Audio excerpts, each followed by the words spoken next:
লক্ষ্যবান জ্ঞানহীন যাহার হিল্লোল দশ সিন্ধু সকল নয়ন প্রেম কামরতি করে ধ্যান প্রীতি সুখের দুহ বন্ধু। গৌড়ীয় বৈষ্ণবাচার্য প্রেম ভক্তির মহারাজ পরম পূজ্যপাদ ও শ্রী নরোত্তম ঠাকুর মহাশয় তাঁর শ্রী প্রেম ভক্তি চন্দ্রিকা গ্রন্থে অষ্টাশি সংখ্যক ত্রিপদীতে শ্রী শ্রী রাধা মাধবের প্রেম মাধুরী বর্ণনা করতে গিয়ে উল্লেখ করলেন, রাধা কৃষ্ণ দুহ প্রেম লক্ষ্যবান যেন হেম যাহার হিল্লোল রস সিন্ধু সকল নয়ন প্রেম কামরতি করে ধ্যান প্রীতি সুখের দুহ বন্ধু। শ্রী শ্রী রাধা মাধবের প্রেম, শ্রী শ্রী রাধা কৃষ্ণ দুহ প্রেম লক্ষ্যবান যেন হেম। শ্রী শ্রী রাধা কৃষ্ণের প্রেম, এখানে পারস্পরিক প্রেমের কথা উল্লেখ হচ্ছে। এই শ্রী শ্রী রাধা কৃষ্ণ প্রেম মাধুরী আস্বাদনে হচ্ছে গৌড়ীয় বৈষ্ণবীর সাধ্যতম। সুতরাং যুগলের পারস্পরিক প্রেম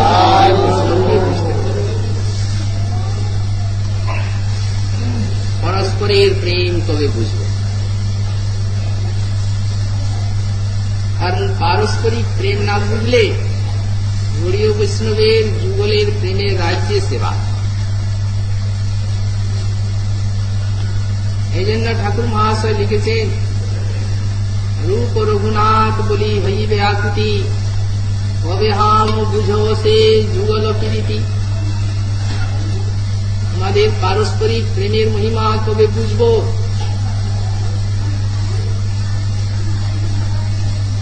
অনন্ত কল্লোলিত সিন্ধুর মতো শ্রী শ্রী রাধা মাধবের প্রেম সিন্ধু এক বিন্দুর সঙ্গে অন্তত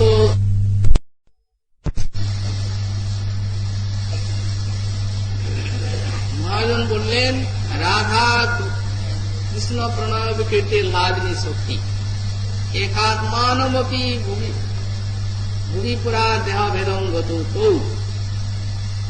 রাধারানী হচ্ছেন শ্রীকৃষ্ণের রাধা কৃষ্ণ প্রণয় বিকৃতি। রাধারানী হচ্ছেন শ্রীকৃষ্ণের প্রণয়ের বিকার। রাধিকা হেন কৃষ্ণের প্রণয় বিকার। বিকারটি কি? বিকার কাকে বলা যায়? যেমন তরল দুগ্ধ পাক করতে করতে করতে করতে সেটি গাঢ় হয়ে যেন রাবড়ি বা মেওয়াতে পরিণত হয়, তো মেওয়াটি যেন তরল দুগ্ধের বিকার। এই প্রকার শ্রী রাধারানী হচ্ছেন শ্রীকৃষ্ণের প্রণয়ের বিকার। প্রেমের বিকার না বলে প্রণয়ের বিকার কেন বলা? রাধা কৃষ্ণ প্রণয় বিকৃতি লাদনী শক্তি একাত্মানামপি ভুবিপুরা দেহ ভেদঙ্গত। প্রণয়ের বিকার কেন বলা হলো? প্রেমের বিকার বললেই তো হতো। শ্রীকৃষ্ণ প্রেমের মূলতি রাধা, বললেন প্রণয় বিকার এই জন্যই বলা হল। শ্রীকৃষ্ণ হচ্ছেন রসিক শেখর, রস আস্বাদক, রসময় বলে। রসিক শেখর কৃষ্ণ পরম করুণ, এই দুই হেতু হইতে ইচ্ছার গুণ। শ্রীকৃষ্ণের যত কিছু ইচ্ছা উঠছে তার দুটি কারণ, একটি হচ্ছে তিনি রসিক শেখর, আর একটি পরম করুণ। তো পরম করুণটি বড় না রসিক শেখরটি বড়? বললেন এই দুইটির কারণ এবং কাজ। রসিক শেখর বলেই পরম করুণ, এবং পরম করুণ বলেই তিনি রসিক শেখর। সুতরাং রসিক শেখর রসাস্বাদক, রসময় কলেবর, রসের আস্বাদক, আর তিনি রসময় কলেবর। তাহলে যেমন কমল এবং ভ্রমর, তিনি যে রসের আস্বাদন করছেন, সাক্ষাৎ অমূর্ত রূপে আনন্দিনী শক্তি তাকে আস্বাদন দান করছে। কিন্তু কোন একজন মূর্ত যিনি ব্যক্তি, তিনি কি কোন অমূর্ত রসের আস্বাদন লাভ করে কতটা সুখী হতে পারেন? তিনি চান একটা মূর্ত রসের আস্বাদন করতে। সামনে একটা মূর্তি থাকবে, তাকে ভালোবাসবেন, তার সঙ্গে কথা বলবেন, তার সঙ্গে লীলা করবেন, খেলা করবেন, নাকি? আনন্দিনী শক্তি তো ভিতরে অমূর্ত রূপে আছে, রাধাকৃষ্ণ একা, আনন্দিনী শক্তি অভিন্ন রূপে আছে, কিন্তু দুই দেহধারী। প্রণয়ের বিকার এই জন্যই বলা হলো এক। এবং এই যে তিনি রসিক শেখর রসাস্বাদক, এই জন্য নিত্যকাল তার আনন্দিনী শক্তির মূর্ত রূপ সাক্ষাৎ রাধারানীর সঙ্গে, বাইরে তারই অধিষ্ঠাত্রী দেবী রাধা, তার সঙ্গে তিনি বিচিত্র লীলারস মাধুরী তার সাধনে ডুবে আছেন। শ্রীকৃষ্ণ প্রেমের বিকার, প্রণয়ের বিকার। সুতরাং কৃষ্ণকে অখণ্ড আনন্দ রস আস্বাদন দেওয়ার জন্য মূর্ত, আবার তারই কাব্য অনন্ত গোপী সাক্ষাৎ শৃঙ্গার রস আস্বাদনের প্রকট মূর্তি গোবিন্দ, তাকে স্বয়ং এবং অনন্ত সমস্ত ব্রজবালা রূপে রাসাদি লীলারস আস্বাদন করাচ্ছেন ব্রজে।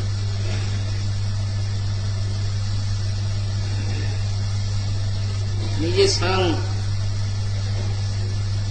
কৃষ্ণ প্রেমের ঘনীভূত মূর্তি। এই জন্যই আমাদের গোস্বামী পাদ বললেন, প্রেমকে বাদ দিয়ে রাধারানীকে বুঝবার কোন উপায়। যখন আমরা রাধারানীর ধ্যান করি, তখন জগতের একটা সুন্দরী কিশোরীর কথা আমাদের মনে উদিত হয়। কারণ জগতাদিত কোন বস্তুকে ধারণা করার শক্তি তো জগতের মানুষের নেই।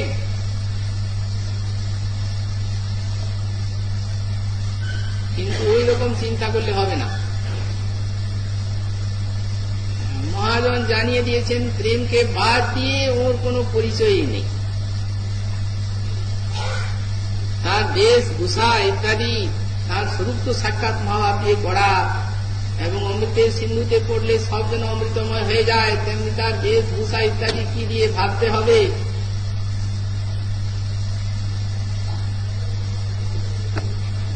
এই জন্য কারুণ্যামৃত, দারুণ্যামৃত, লাবণ্যামৃত স্নান বলেছে। চিন্তা করে দেখুন কি তাতে স্নাতা হচ্ছে নিরন্তর। কৃষ্ণ অনুরাগ শাড়ি পরিধান করছে, নিজ লজ্জা সামকট্ট ষাটি পরিধান, কৃষ্ণ অনুরাগ নীতি অরুণবসন, প্রণয়মান কুঞ্চলিকায় বক্ষাচ্ছাদন, সৌন্দর্য কুমকুম সখী প্রণয় চন্দন, স্মিত কান্তি কর্পূর তীরে অঙ্গ বিলেপন। এইসব হচ্ছে প্রেমের মূর্তির পরিচয়। সুতরাং সাক্ষাৎ প্রেমের এই মূর্তি আনন্দময় গোবিন্দ, তার মধ্যে থেকে শৃঙ্গার সমাধি আস্বাদন করছেন। শ্রীপাদ কবি কর্ণপুর বললেন একদিন কৃষ্ণ বলছেন, রাধে, যদি কেউ বলেন যে আমি তোমায় ভালোবাসি, তুমি আমায় ভালোবাসো, তাহলে আমাদের স্বরূপ তারা জানেন। যিনি বলবেন তুমি আমি, আমি তুমি, তুমি আমার আমি তোমার, তিনিও জানেন। মোট কথা তোমাতে এবং আমাতে অসমত দুসমত শব্দের প্রয়োগই হতে পারে। এই জন্য প্রণয় বিকার। প্রণয় মানে কি? দেহ মন প্রাণ এক, যেখানে মনে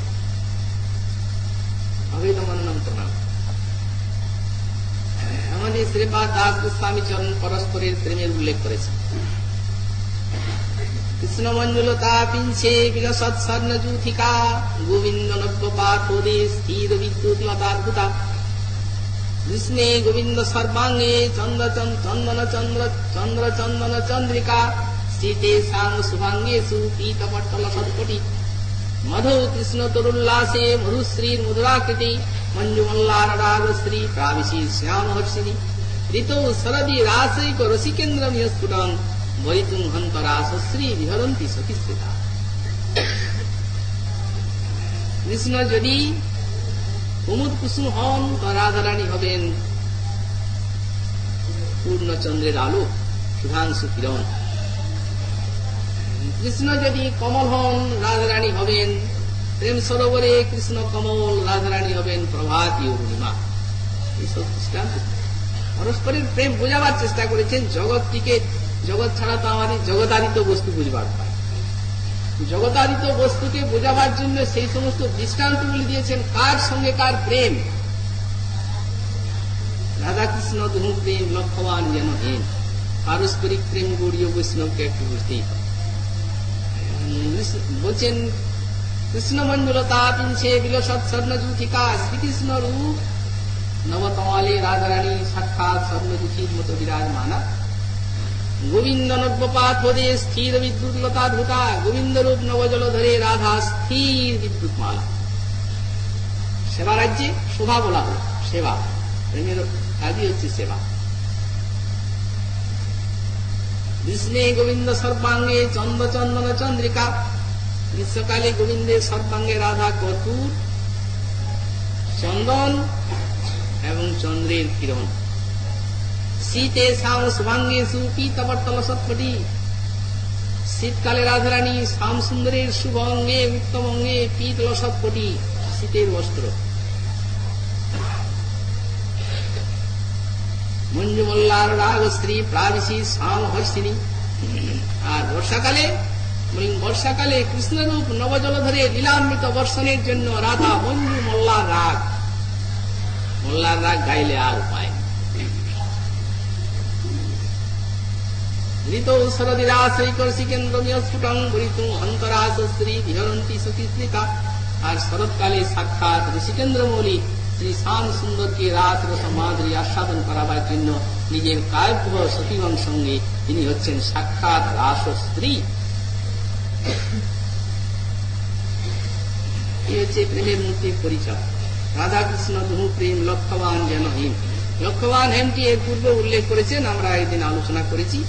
5 বার সোনাকে পুরালেই যথেষ্ট, তার বেশি আর সোনাকে পুরাতে হয় না, চরম খাঁটি হয়ে যায়।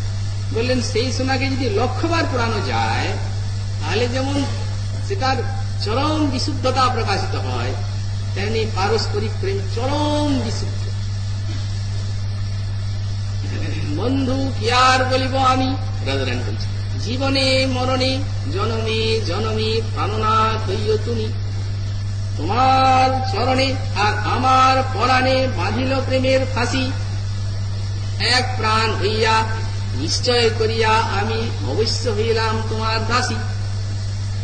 প্রেমের কাজ ভাবিয়াছিলাম এতিন ভুবনে আর মোর কেহ আছে, কিন্তু রাধা বলি কেহ সুধাইতে নাই, দাঁড়াবো কাহার কাছে। রাধা বলি কেউ সুধাতে নেই, লক্ষ কোটি কোটি তার সখী মঞ্জরি আছে। আপনারা সবাই রাধারানী,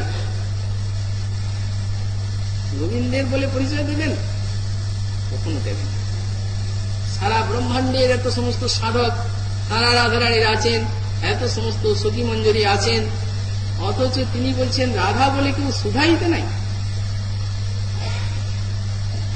কিভাবে আত্মসমর্পণ করতে হয় গোবিন্দ পাদ পদ্মে তা তিনি দেখাচ্ছেন। কিভাবে সর্বস্ব ওই চরণে সমর্পণ করতে হয়। রাধা বলি কেহ সুধাইতে নাই, দাঁড়াবো কাহার কাছে। একুলে ওকুলে দুকুলে গোকুলে আপনা বলিব কায়, শীতল বলিয়া লইনু শরণ ও দুটি কমল পায়। তাই না ঠেলহ ছলে অবলা অখলে, যে হয় উচিত তোর, ভাবিয়া দেখিনু প্রাণনাথ বিনে গতি যে নাহি কোমর। কে পারে এই শরণ নিতে? মন্দের নিমিষে যদি নাহি হেরি, তবে সে পরাণে মরি। চণ্ডীদাস কহে পরশরতন, গলায় গাঁথিয়া পড়ি। যদি তুমি একটা স্পর্শমণি হতে তাহলে সবসময় গলায় গাঁথি।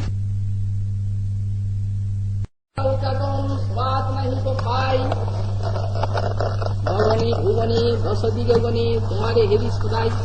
লক্ষ্যবান সেই তোমারে লাগিয়া বেড়ায় ভ্রমিয়া গিরি নদী বনে বনে, খাইতে শুইতে আন নাই চিতে সদাই ভাবিয়ে। এই গোচারণ লীলা যা কিছু সব তোমার জন্য।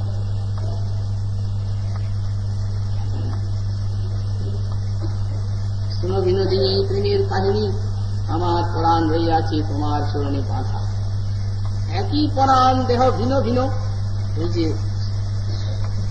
প্রণয়ের মূর্তি। একই পরাণ দেহ ভিন্ন ভিন্ন জ্ঞান করে গেল থানা। এই পরস্পর লক্ষ্যবান হেম আশ্লিষ্ট বা পাদবতাংশ লোকটি আমরা উল্লেখ করেছি, তারা সাধনা একদিন আলোচনা করেছি। তারপরে বলছেন যাহার হিল্লুল রস সিন্ধু, রাধাকৃষ্ণ তহু প্রেম লক্ষ্যবান যেন হেম যাহার হিল্লুল রস সিন্ধু। যাহার হিল্লুল রস সিন্ধুটি কি? শ্রীপাদ বিশ্বনাথ চক্রবর্তী চরণ ব্যাখ্যা করতে গিয়ে লিখেছেন এই অংশের যে শ্রী বৃন্দাবনস্য সম্বন্ধে লীলা রস এব সিন্ধু তৈশ্য তরঙ্গ রূপ শ্রী রাধা কৃষ্ণের প্রেম। যাহার হিল্লোল রস সিন্ধু, রাধা কৃষ্ণ উভয়ের প্রেম যেন লক্ষ্যবান হেম, তার হিল্লোলটি হচ্ছে রসের সিন্ধু। এখানে ব্যাখ্যাকার লিখছেন যে বৃন্দাবনেশ্বর সম্বন্ধে লীলা রস এব সিন্ধু, বৃন্দাবনের লীলা সমুদ্রের ব্রজলীলা, এবং তার যে বিশাল উত্তাল তরঙ্গমালা, সেই উত্তাল তরঙ্গমালাই রাধা কৃষ্ণের প্রেম। সমুদ্র দেখেছেন যারা, নিস্তরঙ্গ সমুদ্রের দৃশ্য এক প্রকার, আর শতরঙ্গ সমুদ্রের দৃশ্য এক প্রকার। প্রশান্ত মহাসাগর দেখবেন একবারে একরকম, কিন্তু বঙ্গোপসাগর এবং পুরীর কাছে যাবেন সমুদ্র দেখবেন আরে বাপরে কি পাহাড়ের মতো ঢেউ আসছে, আর পরস্পর ঢেউগুলি এমন আছড়ে পড়ছে, ছোট বড় অনন্ত রূপার মুকুট করে যেমন ফেনা নিয়ে সব ঢেউগুলি আসছে, দর্শকের চিত্ত মুগ্ধ হয়ে যায়। ওইখানে বসে সময় কিভাবে যায় কেউ বুঝতে পারে। তরঙ্গের বৈচিত্র্য ঢেউগুলো। তো সেই প্রেম সিন্ধুতে এই ব্রজরসের প্রেম সিন্ধুতে রাধা কৃষ্ণের প্রেম হচ্ছে সেই উত্তাল তরঙ্গমালা। সত্যি যারা সমস্ত ব্রজ সুন্দরী আছেন তারাও তার কায়গ্রহ উচ্ছ্বাস আনয়ন করেছেন যোগমায়া, মাঝখানে দিয়েছেন এই পরকীয় ভাব। এই আটটি উৎকণ্ঠা প্রেমের সিন্ধুতে আটটি উৎকণ্ঠার তরঙ্গের উচ্ছ্বাস আনয়নের জন্য এই অভিমন্যাদি গোপগণের উপরে দিয়েছেন একটা প্রতির্মন্য ভাব, সাত্বিক প্রতীক, কিছুই নয়। রাধা কৃষ্ণ এক আত্মা দুই দেহগরি, নিজেই নিজের সঙ্গে খেলা। এই জন্যই শ্রীপাদ সুখমুনি বললেন তত্ত্বার রস দুইটিকে পৃথক দৃষ্টিতে দেখে বিচার করতে হবে, লীলার মাধুরী আস্বাদন করতে হবে তত্ত্বের ভিত্তিতে। তত্ত্ব না থাকলে লীলা প্রাকৃত বলে মনে হয়। সুতরাং তত্ত্বের ভিত্তিতে লীলা রসের আস্বাদন। মহারাজ পরীক্ষিতকে রাসবর্ণনার শেষে বললেন যথার্থ সপতি বিভ্র বিভ্রম। মহারাজ বুঝে দেখুন, ছেলে যেন তার প্রতিবিম্বের সঙ্গে নানা খেলা করে, সেই প্রকার রাধা মাধবীর বিচিত্র রসময়ী রাসারি বিহার। আমাদের পদ্মাবলী গ্রন্থে একটি শ্লোক আছে, একদিন গোবিন্দ নবনীকে চুরি করে নিয়ে যাচ্ছেন। এমন কায়দায় চুরি করেছেন মা টের পাবে না, কেউ টের পাবে না, ওটা নির্জনে খাবে। সংস্নবনীতমন্তিকা মণিস্তম্ভে সবিন্দোদ্গম, চুরি করে নিয়ে যাচ্ছেন, যেতে যেতে একটা মণিস্তম্ভ সামনে, সেই স্থানে তার চেহারাটা ছবিটা পড়ল, সেইখানে দাঁড়িয়েছে। মন্যে মুগ্ধতায়া কুমারম অপরম, মুগ্ধতায়া অখণ্ডাধ্যায় গান থেকে সেবা করছে, তিনি মুগ্ধতায়া লীলারস সিন্ধুতে সঞ্চরণ করছেন। এই নাহার লীলা হবে মুগ্ধতায়া, তখন মুগ্ধতা বশত তিনি মনে করছেন কুমারম অপরম, ওই আর একটা ছেলে আমাকে দেখলো, মাকে বলে দেবে। সঙ্গে সঙ্গে মাথায় বুদ্ধি বেড়াচ্ছে, হাত জোর করে বলছেন মন মিত্রঙ্গী ভবান মায়াত্র ভবত ভালো সমর্পণ। বন্ধু হে তুমি, ভাই তুমি আমার বন্ধু, এই যে নবনীতে এটা অর্ধেক তোমার অর্ধেক আমার। মাকে বলে দেবে না। মামা সুচ সুচ তরুণ ভালো হরি পাত, বললে আমার মাকে কি বলে দেবে না, বললেই মা মারবেন। আচ্ছা সেইখানে যদি তিনি জানেন যে ওটা আমারই ছবি, তাহলে আর রস হয় না, তাহলে লীলা হলো কি কথা। অখণ্ডাধ্যায় জ্ঞান তত্ত্ব সদ্যোগতা শক্তি যাকে প্রতিনিয়ত সেবা করছে, তিনি লীলা রসরাজ্যে নেবে, আর এতখানি নিজেকে হারিয়ে ফেলেছে, নিজেকে নিজে চিনতে পারছেন। তো এই যে রাধা কৃষ্ণ এক আত্মা, এই দেহ ধরি অন্যান্য বিলসন সাধন করি, কিন্তু নিজেই নিজের সঙ্গে খেলা। যথার্ভব সপতি বিভ্রম, কিন্তু উত্তাল তরঙ্গমালা সমাকুল মাঝখানে নিজেই নিজের সঙ্গে খেলা তত্ত্বে ঠিকই আছে, কিন্তু এই তরঙ্গ আনয়নের জন্য যোগমায়া দূরে সরিয়ে দিলেন। বিষয়ে গোপীগণী রূপবতী ভাবে যোগমায়া করিলেন আপন প্রভাবে। আমিও না জানি তাহা না জানি গোপীগণ, তোহার রূপে গুণে তোহার লিপ্ত করেন। ধর্ম ছাড়ি রাগে দহে করায় মিলন, কবু মিলে কবু না মিলে দৈবের ঘটন। এইসব রস নির্যাত করিব আর সাত, আর এই দ্বারে করিব সব ভক্তের প্রসাদ। এইসব রস নির্যাত করিব আর সাত, এই যেন ব্রজরসের সিন্ধুতে উত্তাল তরঙ্গমালা। আর এই দ্বারে করিব সব ভক্তের প্রসাদ, আর এই দ্বারে সমস্ত ভক্তকে প্রসাদ করব। এই দ্বারে এই কথাটি এখন এলো। রাধা কৃষ্ণ প্রণবীতে লাগনি শক্তি একাত্মা নদী ভূমিপুরা দেহ ভেতন যত চৈতন্যক্ষম প্রকট মধুনা তদ্দন চৈত্যমাত্র। রাধা ভাব অদ্ভুতি সুবলিতম নমি কৃষ্ণ স্বরূপম। এই বস্তু দেওয়ার জন্যই আবার এত উত্তাল তরঙ্গমালা সমাকুল রাধা প্রেম তরঙ্গে তরঙ্গে ভাসতে ভাসতে কোথায় চলে গেলেন, পশ্চিমের দিকে পার পেলেন। নতুন করে বাসনা জাগলো, কই শোনো রাধা প্রেমা, কই শোনো তার মধুরিমা, কই শোনো ভাবে কি বোধ। হল না এখানে আস্বাদন। সিদ্ধান্ত চেষ্টা করলেন, যখন পারলেন না তখন কি জন্য হচ্ছে না তার কারণটিও বুঝতে পারলেন। এই প্রেমার আমি হই কেবল বিষয় আশ্রয়, জাতীয় সুখ পাইতে মন থায়, যত্নে আশা দিতে নাই করি। প্রভু যদি এই প্রেমা দিয়ে আশ্রয়, তবে এই প্রেমানন্দের অনুভব হয়। রাধা ভাব অঙ্গী করি ধরি তার বর্ণ, এই বাঞ্ছা সারিতে ভগবতী। এক তো প্রত্যেক রসে দুই, আবার সেই দুই আবার এক হয়ে অন্তর কৃষ্ণ বহির্গৌর এলেন লীলার আস্বাদন, সেই প্রেম রস আস্বাদনের জন্য। এখন সেই উত্তাল তরঙ্গমালা সমাকুল সমুদ্রকে নিয়ে এলেন। যোগীন্দ্র মুনীন্দ্র কিবা মণিগণে রাত্রি দিবা, গোড়ারূপে পড়ি গেল ধাঁধা। উঠিল ভুবনপতি আজ তুলায় লোটাইয়া কাঁদি, সদাই সুরে রাধা। লক্ষ্মী বিলাস ছাড়ি প্রেম বিলাসিব, অনুরাগে রাঙা দুটি আঁখি। রাধা ধ্যানে গিয়া কি সাজে সাজিল গো, এই গোড়া তনু তার সাথী। দেখুন রাধা কৃষ্ণের প্রেমে সেইখানে গোবিন্দের হৃদয় কি সাজে শিখেছিল, এই গৌরাঙ্গ দ্বিতীয়ই হচ্ছে তার সাক্ষী।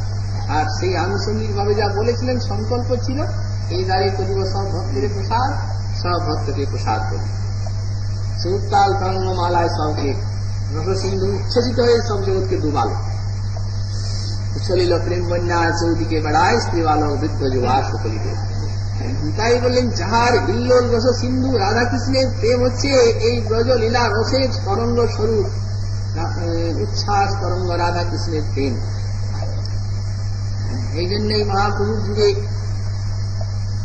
সেই শ্যামতমালের সোহাগ ময়ঙ্কে কনকলতা শ্রী রাধা এবং তাঁর কিশলয় দলের মতো সখী মঞ্জুরি গণের আন্দোলন লীলা, যদি বৃন্দাবনে অর্থ সাধুকের নয়ন গোচর না হয়, তাহলে ব্রজের সাধনা ব্যর্থ হয়ে যাবে।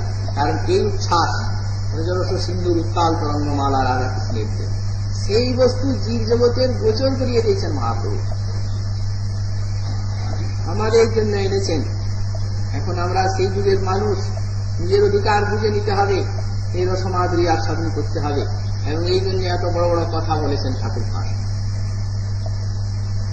আজকে প্রাতঃকালে এক ভক্ত মহানুভাব আমাকে প্রশ্ন করছেন, বললেন মহারাজ আপনার গোপী গীতিও বুঝছি প্রাঞ্জল,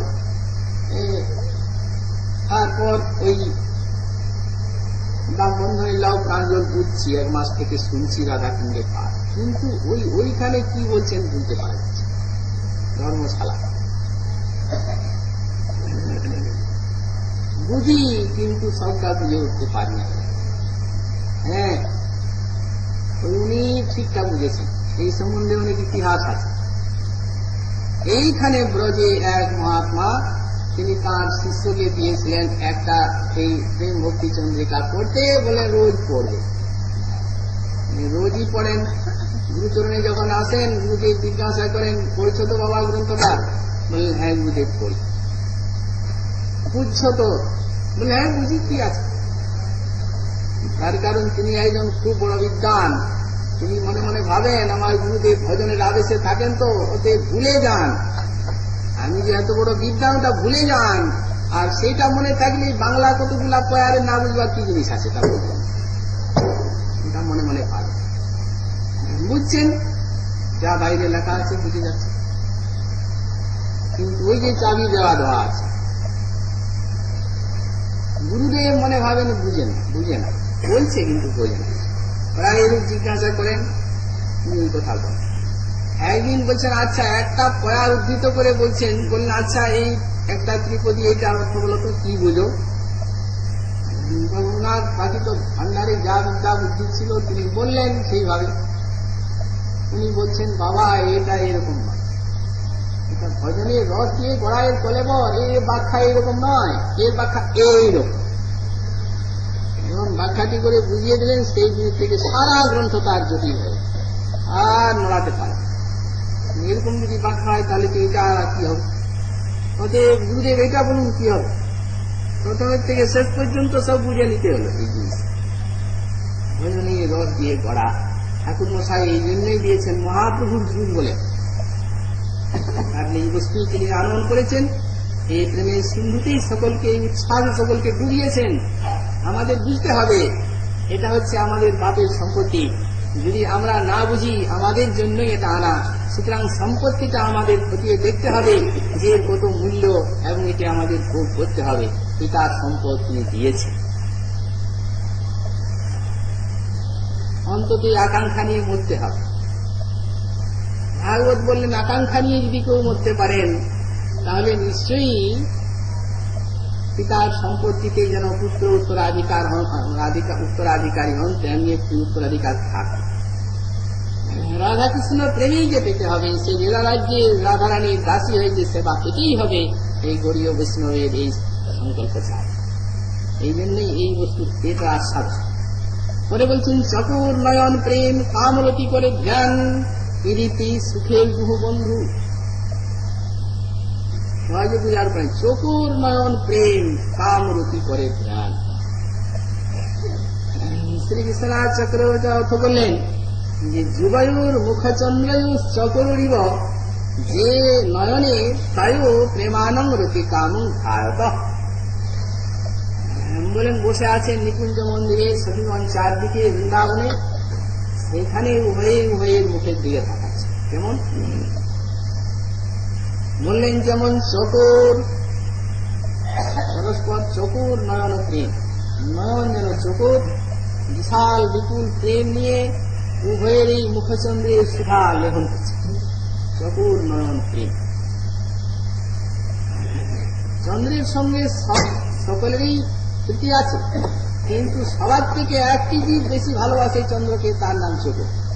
সেই চন্দ্রের আলোকে লুব্ধ হয়ে লুকিয়ে পড়ে। তো সেই প্রকার পরস্পর বসে আছেন সিংহাসনে, বসে পারস্পরিক মুখের সুধা সিন্ধুকে নয়ন চকর সন্তরণ করছে অদ্ভুত অপূর্ব প্রেম দিয়ে, আর সেই রূপসুধা পরস্পরে আস্বাদন করছে। রাধা প্রেম করে কৃষ্ণ মাধুর্যের পুষ্টি, মাধুর্য বাড়ায় প্রেমা হইয়া মহাতুষ্টি, এই মতো একেবারে চরমের দিকে এগিয়ে যাচ্ছে। সে আস্বাদনেরও অন্ত নেই, সে পিপাসারও অন্ত নেই। তৃষ্ণা শান্তি নহে তৃষ্ণা বাড়ে নিরন্ত।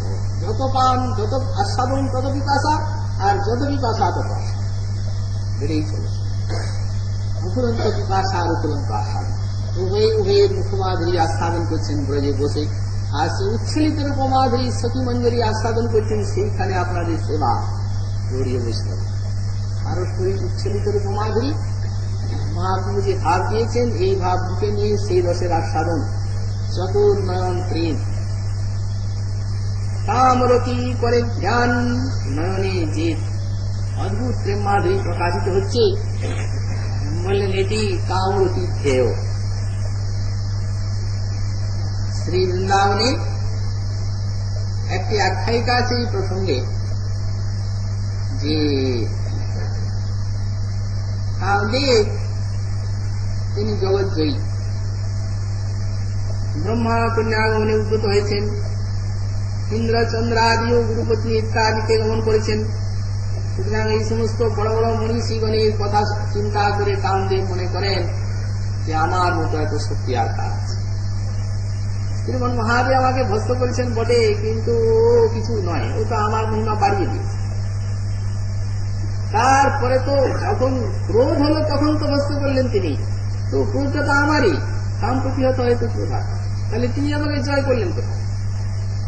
যখন ভস্ত হয়ে গেলেন তিনি, ক্রোধ হয়ে তো ভস্ত হলেন, তারপরে রতি দেবী এলেন, এসে তার জীবন প্রার্থনা করলেন, তখন উনি বললেন অনঙ্গ রূপে সকলকে ব্যাপ্ত করেন। এই তো একা ছিলাম, এখন তো বহু হয়ে গেল, সুতরাং বাড়িয়ে দিল আমার প্রভাব। রামচন্দ্র সীতা দেবীর পুণ্য খেলেছে, অবশ্য ওখানে যাহা রাম তাহা কাম নেই, কিন্তু মনে হচ্ছে কি এরপর জগৎপতি ভগবান কোনদিন যদি আসেন তাহলে তাকে একবার পরীক্ষা করে দেখবো যে আমার এই অনুবস্ত্র এর কতদূর অসাধারণ শক্তি, তাহলে শেষ হবে। গোবিন্দ অবতীর্ণ হলেন, দিন দিন প্রতি বাল্য লীলাতে কিছু চলবে না, আস্তে আস্তে আস্তে আস্তে বাড়তে লাগলেন। অনন্ত সমস্ত আনন্দিনী শক্তি তারাও বাড়ছেন। মনে মনে চিন্তা করে এরপর আস্তে আস্তে দিন আসছে। বসন হরণ করলেন, তখন একবার সেখানে গেল, দেখলো চেষ্টা করে, কিন্তু শ্রীহরি তাদের বসনগুলি দিয়ে চলে বললেন আগামী পূর্ণিমাতে তোমাদের মনোবাসনা পূর্ণ হবে। মদন ভাবলো হ্যাঁ ঠিক আছে, এখন বাল্য ভাবটা যায়নি তো, আচ্ছা বাল্য ভাবটা যাক, আগামী পূর্ণিমায় আর কতদিনে। যেদিন রাস রজনীকে বংশীনাদ করলেন, সবানন্দিনী শক্তিগণ চারদিকে থেকে ছুটে এলেন, সেই দিনে তিনি ভাবছেন এই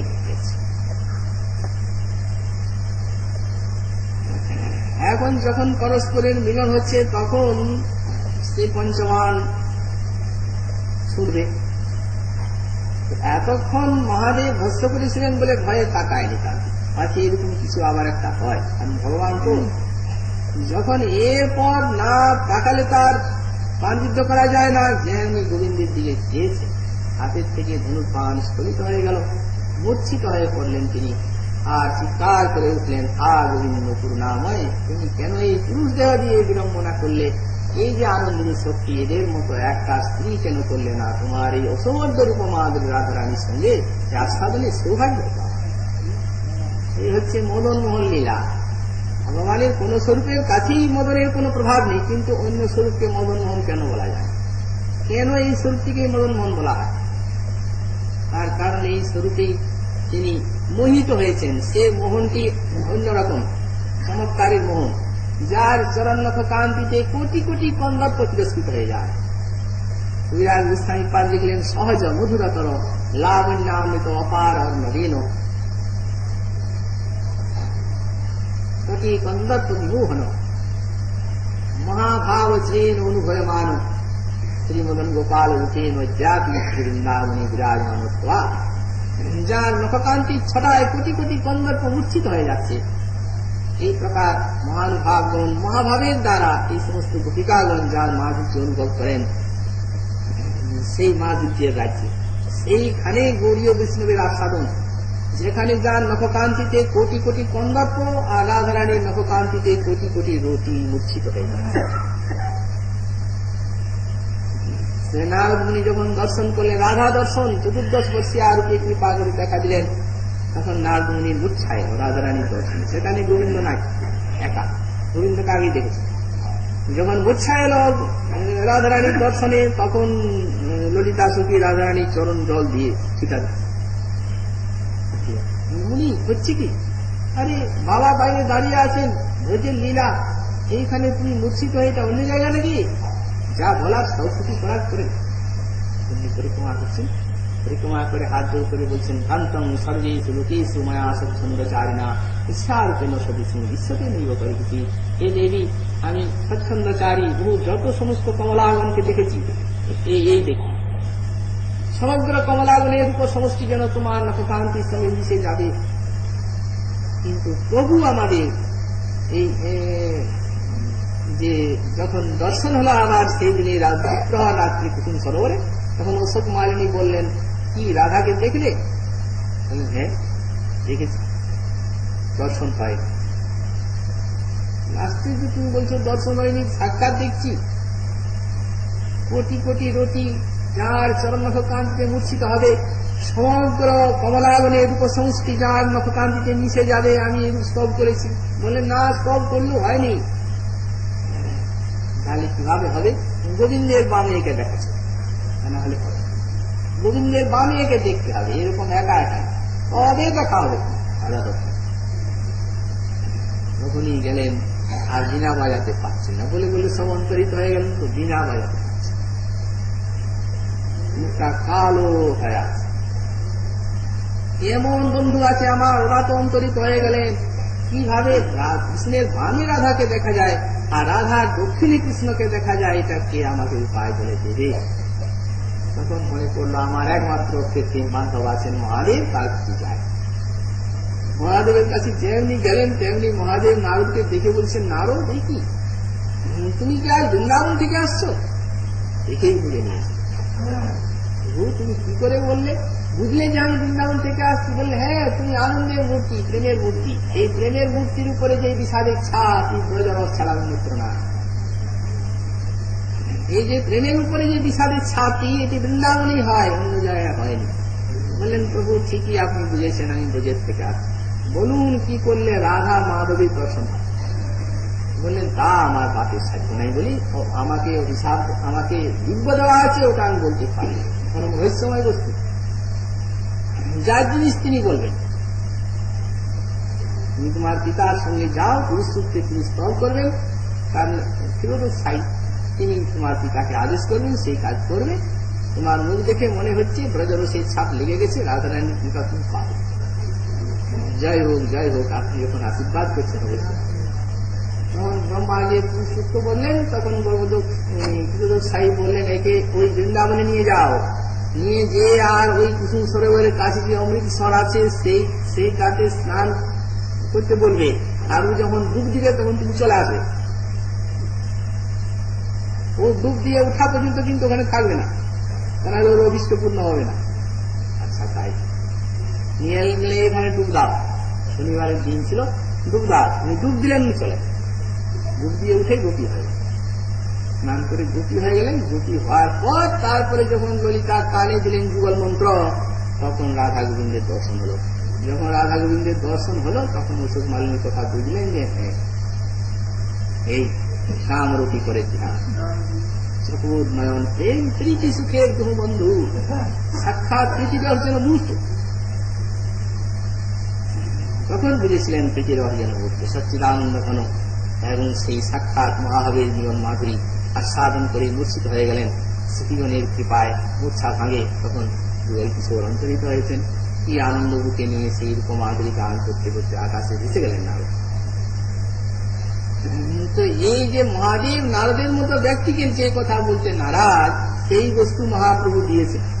এই জন্য ঠাকুর মহাশয় বিবৃতি রেখেছেন তা, যাতে আমরা গৌরাঙ্গের চরণকে সার করে এই বস্তু আস্বাদন করে ধন্য হতে পারি। এটা এই জন্যই মহাজনগণের এই বাণী। তারপর আবার শ্রী শ্রী রাধা মাধুরী পুনরায় ঠাকুর মহাশয় বর্ণনা করছেন। আগামীকাল আবার আমরা করব।